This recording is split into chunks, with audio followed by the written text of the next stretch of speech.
5 lessons that I learned doing a studio photo shoot for the first time so you can be a better photographer for the art. Boxes, I cannot fit in the boxes. Stop it. Quitting was never an option.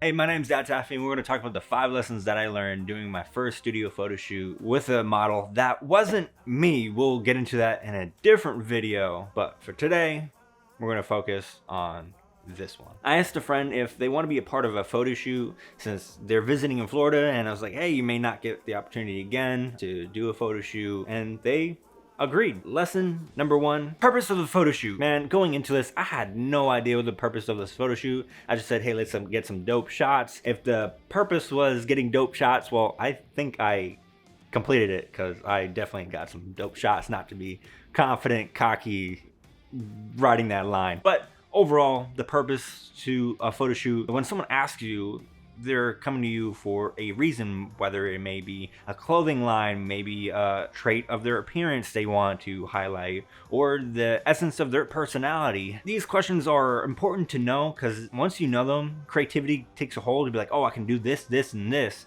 because they're trying to get to here. Be more creative and inspiring instead of just doing something on the fly and thinking later, oh, I could add this, this, and this. Lesson number 2, body language speaks. Body language conveys emotion and expression, and they're kind of like your actor or actresses, and you're the director needing to guide of what you want to accomplish, although there's might be more expression in each photo because you don't have abundance of frames like a movie that can build over time. Guiding the body language to the purpose, what's the purpose of the photo shoot, which will determine what expression they might take in each pose. Let's take a look at these 2 photos. One photo is really confident and the other photo is feeling a little bit insecure. So these contrasting images can portray, hey, I'm confident on the outside but insecure on the inside. If you want to create a story like that, if that was the goal of the photo shoot, then that's the poses they took to accomplish that portion of the project. Number 3, poses can be awkward but can lead to a dope result. Take this photo for example. I asked my friend saying, hey, can you put your hands together and put it right here and tilt your head like this? And she was like, this is kind of awkward. I said, I know it's awkward. It's gonna look dope, trust me. And so I took the photo, showed it to her, and she was pleasantly surprised, like, oh, that looks good, especially after I color edited the photo. It's a really dope photo that I use a lot for promotional around my brand. And even though the result was pleasing to the person whose it is of, I do want to be sure to say that poses can be awkward, but if the client doesn't want to do it, don't force them. Because I rather someone's comfortability over just getting the shot. We don't want to make anyone feel degraded. We want people coming back and feel like they've accomplished something that they're comfortable with. Lesson number 4, I like this one. The average person can model. They just don't know how to pose. So as a photographer, it's your job to learn poses and how to frame someone with their body language moving that will complement them. And once you have that, then you have so much great results. And also positioning of the camera as well is important. But a person, I can be like, I'm not really photogenic. I bet you are. You just need guidance. You don't really know what to do. People that are photogenic, they probably spent a lot of time in the mirror going, does this look good? Especially in front of a camera. They may not admit it, but naturally, that's what they're doing.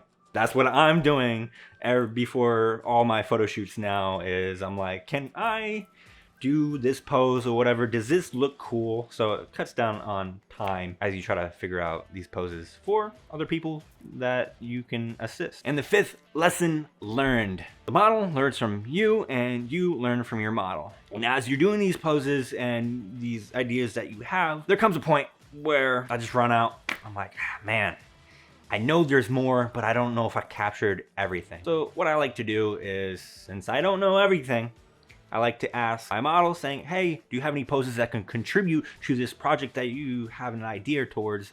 For one, it just builds their confidence and saying, oh, you value my creativity of how I do whatever, so I don't have to be directed. They may have a pose that you're like, I never thought of that before. And now they've done it, you can use it in your future projects as well. I hope these 5 lessons that I have learned has helped you, especially as a beginner photographer that someone might be watching. It would definitely be helpful so you be more prepared going into your next photo shoot. And now I commission you to go out and create for the art. Stop it. Quitting was never an option. Exhausted. This passion is never exhausted. And you cannot stop it. Nah, you cannot stop it.